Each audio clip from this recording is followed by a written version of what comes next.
No me parece responsable la actitud de muchos dirigentes políticos, fundamentalmente del lado desde donde estaban convocando, porque en el medio de este contexto, digamos, epidemiológico, arriesgar de esta manera a la gente no es para nada entendible.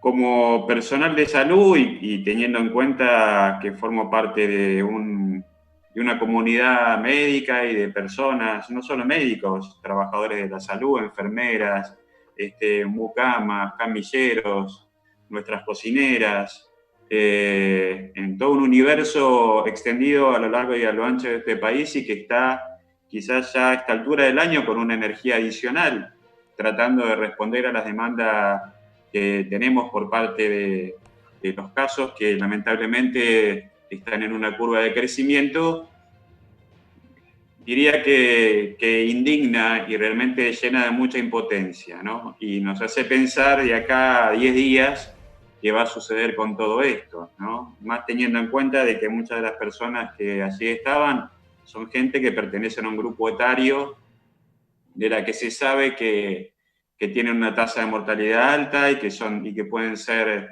afectados y que el hecho de ser afectados tiene serio riesgo en su vida por pertenecer a un grupo etario mayor.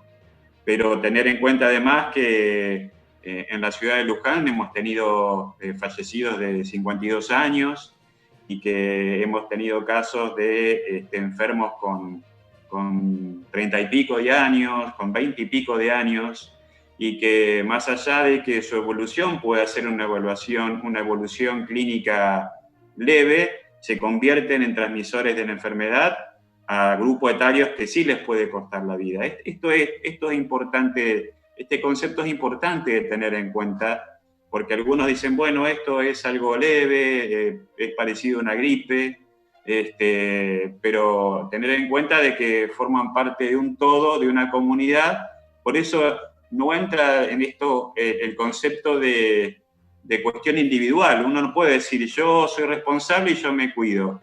No, porque forma parte de un todo, forma parte de una comunidad, en un contexto epidemiológico, donde del 100% de los virus que tenemos circulando actualmente, el 85% corresponde a COVID-19.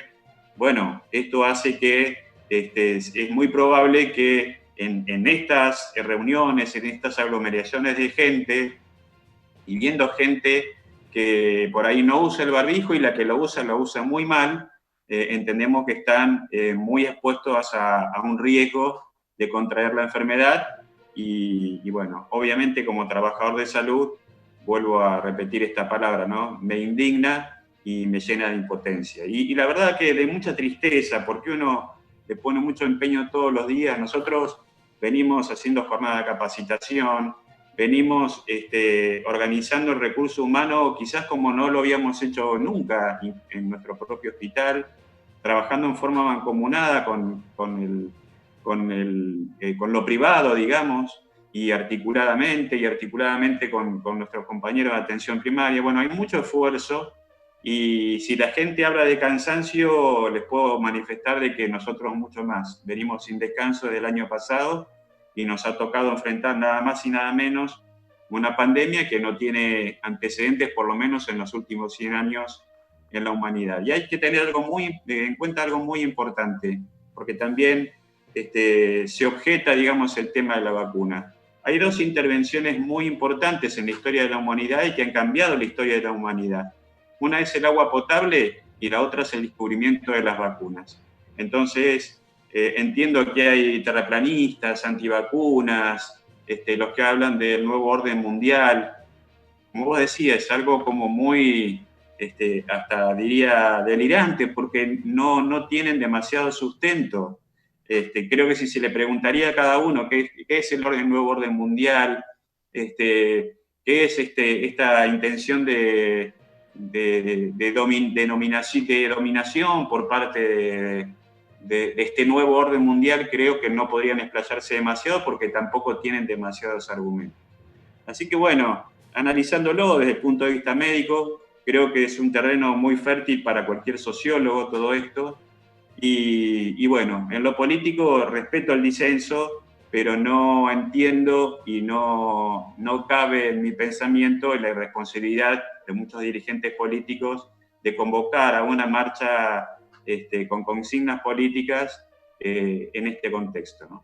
A mí me preocupa mucho y me ha preocupado mucho siempre el tema de lo laboral para la gente, para aquel que tiene un emprendimiento, y el apuro que tenemos todos para que esto pase, o por lo menos para que las condiciones desde el punto de vista epidemiológico nos pidan o nos permitan, digamos, una reactivación, liberar, digamos, en lo posible todas las actividades, pero de esta manera la gente no contribuye. O sea, hay una contrariedad entre lo que se pide y lo que hace, y en este caso lo que hace la gente. Es decir, de esta manera lo único que van a lograr es que cada vez no podamos o no se puedan ir liberando otras actividades que seguramente están con muchas necesidades y es una preocupación para todos porque también el aspecto socioeconómico tiene mucho que ver y hace también a la salud de las personas.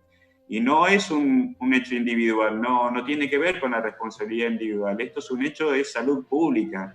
Yo decía recién, el 85% de los virus circulantes actualmente es COVID-19. Tenemos una circulación comunitaria y eso nos obliga a todos a tomar medidas y que tenemos que estar, en este caso sí, codo a codo, digamos, para enfrentar la pandemia y extremar las medidas de cuidado. Si no, vamos a estar perjudicando a personas que imperiosamente necesitan volver a la actividad.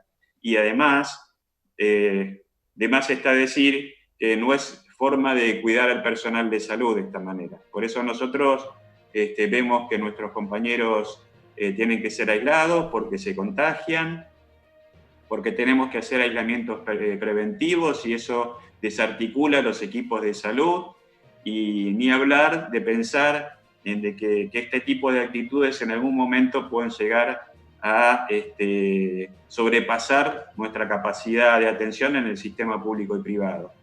Esto es lo que uno trata de cuidar. Sabemos que el COVID-19 llegó para quedarse y que deberemos ir implementando medidas y tomando conductas, compartiendo, digamos, nuestra vida cotidiana en presencia del COVID hasta tanto aparezca la vacuna. Por eso tampoco entiendo que haya gente que no esté de acuerdo o hable mal de las vacunas con la importancia que han tenido en la historia de la humanidad.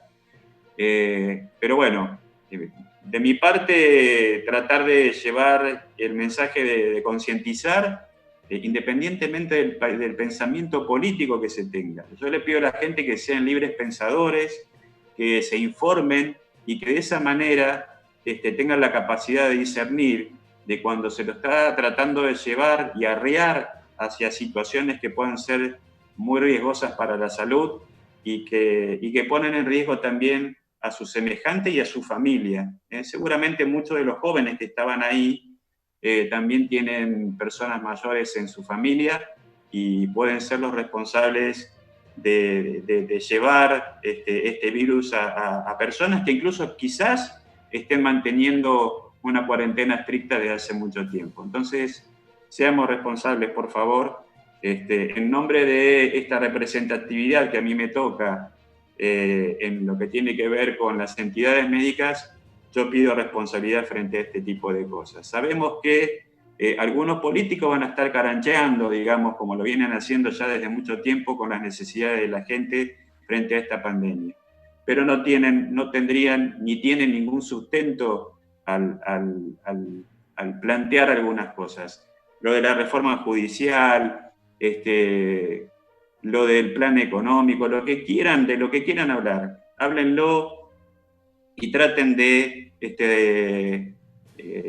reclamar y tratar de llevar adelante su pensamiento, si lo quieren, de la forma y de todas las maneras que todos hemos ido adquiriendo con respecto a esta pandemia, como tiene que ver la virtualidad. Todos seguimos trabajando en los que tenemos responsabilidades dirigenciales a través de plataformas virtuales, a través de otras formas de comunicación que no sean lo presencial y, por supuesto, mucho menos llevar adelante este tipo de marchas. Cuando nosotros el 3 de marzo tuvimos el primer caso de COVID en el país, nosotros empezamos a hablar del tema y sabíamos que en algún momento esto también nos iba a llegar a nivel local, y a partir de ahí formamos los comités de crisis y sabíamos que los equipos de protección, fundamentalmente para el personal de salud, que iba a ser quien iba a tener que estar en la primera línea frente al COVID, lo íbamos a necesitar. Y realmente cuando yo evalúo al día de hoy, digamos en todo este tiempo, la verdad que fuimos muy previsores con respecto a esto. Aquí a nivel local nosotros tuvimos, además del aporte que llega desde lo municipal y desde lo provincial, hemos tenido donaciones, hemos tenido aporte económico por parte del Colegio de Médicos, que nos permitió de esa manera y con muy buen criterio hacer la compra de equipos que íbamos a necesitar, equipos que después vimos que encarecían mucho su costo, pero que nosotros en esta cuestión de ser previsores pudimos adquirir oportunamente, porque después empezaron a haber faltantes en otros lugares. Pero bueno, cuando veo con mis colegas del resto de la provincia y con algunos también del resto del país, que me toca por esta responsabilidad dirigencial hablar con ellos, bueno, la situación en otros lugares no es similar a la nuestra y tienen muchas dificultades. Y hoy por hoy es lo que se reclama, y desde las instituciones médicas reclamamos frente a las autoridades que correspondan y de la manera que corresponde y por los carriles que correspondan, para que ningún personal de salud se vea expuesto frente a esta situación epidemiológica sin el debido equipamiento de protección. Y bueno, eso es una parte más sobre lo que permanentemente estamos evaluando y accionando. Y evitar esto que llamamos comúnmente juntadas y reuniones y lo que pudiera suceder, que eso sí dispara realmente el número de casos. Hasta ahora, a pesar de estos números de los que vos hablabas, el sistema de salud viene respondiendo bien. Como bien vos decías, muchas de esas personas, a pesar de que son muchas, pueden, por su cuadro clínico leve y por no tener comorbilidades, hacer un aislamiento domiciliario del que nos ocupamos también desde el equipo de salud, tanto del hospital municipal como de la gente de atención primaria, para controlarlos en su domicilio. Y esto nos ha permitido descomprimir la internación. Hoy por hoy, si tuviera que decirte que en qué porcentaje el área de piso, el área nuestra COVID, de los pacientes de cuidados leves e intermedios, lo tenemos más o menos en un 60%, con lo cual podría decirte que todavía tenemos cama suficiente como para contener este número de casos que se viene dando periódicamente, ayudados además por esta situación de que podemos aislarlo en forma preventiva en su casa y que podemos hacerle el seguimiento telefónico como ya tenemos organizado. El área de cuidados intensivos, en lo local, no hemos tenido en ningún momento una posibilidad de desborde, hemos tenido pocos casos en la terapia y bueno, por eso somos tan celosos, digamos, y tratamos de hilar tan fino cuando observamos, ¿no? Como personal de salud, porque sabemos nosotros diariamente con qué recursos estamos contando, y por eso cada actitud que toma la gente y se descuida, por eso hacemos tanto hincapié en esto, y sabemos que hay que reforzar las medidas de cuidado. Lo que le cuesta mucho a la gente es mantener el distanciamiento social, y hay también una dificultad en lo que tiene que ver con entender cómo se usa un barbijo, y sabiendo que ese barbijo no se tiene que manipular. Bueno, todas este tipo de cosas que seguramente, a pesar de que venimos hablando ya hace mucho tiempo, bueno, deberemos reforzarlos, y por supuesto que este espacio que ustedes nos dan es muy importante, porque bueno, es una forma de hacer un llamado de atención a la gente y volver a repetir una y mil veces las medidas de cuidado que van a hacer que, si la gente se cuida, y como dije hace unos momentos, cuidarse también es cuidar al personal de salud, que es un personal tan importante hoy por hoy en este contexto de pandemia, ¿no? Lo que pasa es que la gente está muy sensibilizada, lo que nos ha sucedido es una catástrofe mundial, digamos, ¿no? Y esto obviamente es algo inédito y hay gente que lo lleva de una manera y gente que lo lleva de otra. La gente se adapta a esta nueva normalidad, alguna con más facilidad y otra con menos facilidad. En algunos, estas situaciones han provocado alguna forma de agotamiento, pero también sabemos que aquellos pacientes que tienen alguna forma de depresión se han visto muy afectados. Y esto se refleja en la calle, ¿no? Esta cuestión que la gente ha padecido por esta situación, no por la cuarentena, porque no es la cuarentena es una medida, es una herramienta que se utilizó y muy bien desde el gobierno nacional para atenuar la repercusión que pudiera tener este tipo de tragedia, digamos, ¿no? Pero sí la pandemia nos ha obligado a cambiar hábitos, nos ha obligado a no relacionarnos con nuestros seres queridos, a no poder compartir, y esto que es tan importante en la salud emocional de cada persona, evidentemente frente a este tipo de situaciones que se van a dar con la cotidianeidad, responden de diferente manera. Obviamente uno lamenta este tipo de situaciones frente a alguien que por ahí, porque está muy consustanciado con lo que está haciendo y con su profesión, intenta llevar alguna forma de consejo frente a una situación de esta. Sí, puntualmente a mí me pasa que por ahí alguien que veo, por ahí en algún comercio o en algún lugar que nos lleva a barbijo, le pregunto por qué. Muchos dicen, y porque estoy cansado y porque lo tengo desde la mañana. Todos, la verdad que a quien nos toca llevarlo a veces 12 horas en el día, también nos duelen las orejas, nos molesta la nariz, vemos que no, pues nos cuesta respirar.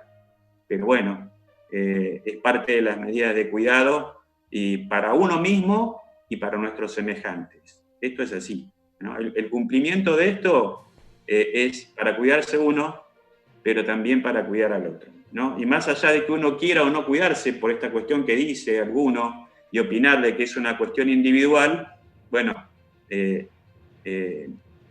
uno podría decir, fenómeno, vamos a suponer que sí, que tenés ese derecho, pero tampoco estás cuidando al otro, y el otro no tiene la culpa, el otro se quiere cuidar. Entonces, tengamos empatía, tengamos sensibilidad y empecemos a cuidarnos, ¿no? Es que uno al momento de ejemplificar, a uno le gustaría, no le gustaría, sino que diría, bueno, no, pero mire, si para usted es necesario, fíjese que estos números tienen nombre y apellido. Pero por supuesto que existe una cuestión legal que tenemos que cumplir y no podemos dar con nombre y apellido una lista de personas fallecidas. Yo lo que les puedo asegurar como médicos que esas personas existen y que como personal de salud, como médico, cada paciente, que en pocas horas vemos que a pesar del esfuerzo que uno puede hacer, se nos va de las manos, realmente es en ese momento como cuando a mí me cuesta entender cómo hay gente que piensa que todo esto no existe, ¿no? Es en ese momento. Realmente una de las cosas a las cuales uno empieza a sentir, además de la tristeza por la pérdida de cada persona, digamos, la gente cree que a nosotros por ahí, como esto es algo diario, nos convertimos en una especie de cosa de amianto y que las cosas no nos llegan. No es así. Es más, les diría que los médicos no estamos muy preparados para el fracaso. Nos cuesta mucho. Y cada vez que un paciente fallece, nosotros lo vivimos como eso. Y además, ver esto y escuchar estos planteos, bueno, es en ese momento también cuando uno como persona se llena de mucha bronca y de mucha impotencia. Pero esto es real, existe. No, negar es negar una realidad. Por eso decía, esto va a ser un terreno fértil para los sociólogos, ¿no? Y los mayores de 65 años es un grupo etario donde se vio que la tasa de mortalidad es más alta. Después tenemos a los pacientes diabéticos, los hipertensos, los pacientes con enfermedades renales, los pacientes que están recibiendo inmunosupresores por diferentes enfermedades, como puede ser el tratamiento crónico con corticoides o cualquier otro inmunosupresor. De hecho, hay especialidades como la reumatología y otras especialidades que han debido, digamos, con buen criterio, suprimir esa medicación por una cuestión de costo-beneficio, de que ese paciente frente a este contexto epidemiológico no se encuentre inmunosuprimido, ¿no? Y bueno, y atenuar quizás otros síntomas de la enfermedad de otra manera, pero no inmunosuprimiéndolo porque en este contexto epidemiológico es muy riesgoso. Por lo tanto, esos pacientes también son pacientes de mucho riesgo. Hay una cuestión también importante que se ha visto, porque nosotros sabemos que lo que daña el pulmón, digamos, o los pulmones de los afectados por COVID, ocurre dentro del séptimo, octavo y hasta diría el día 10, y que tiene que ver con la propia respuesta inmunológica, con la propia tormenta de citoquinas, que son sustancias que se liberan como parte de una respuesta inflamatoria frente a un germen que agrede al organismo, y es lo que termina dañando de una manera significativa el pulmón o los pulmones de esa persona. Y vemos que el factor como el sobrepeso, las personas que tienen sobrepeso tienen una mayor probabilidad de complicación porque esa tormenta de citoquinas es mucho mayor en las personas que tienen sobrepeso, por lo cual los agregaría también a la lista de personas que tienen un factor de riesgo más frente a la exposición por COVID.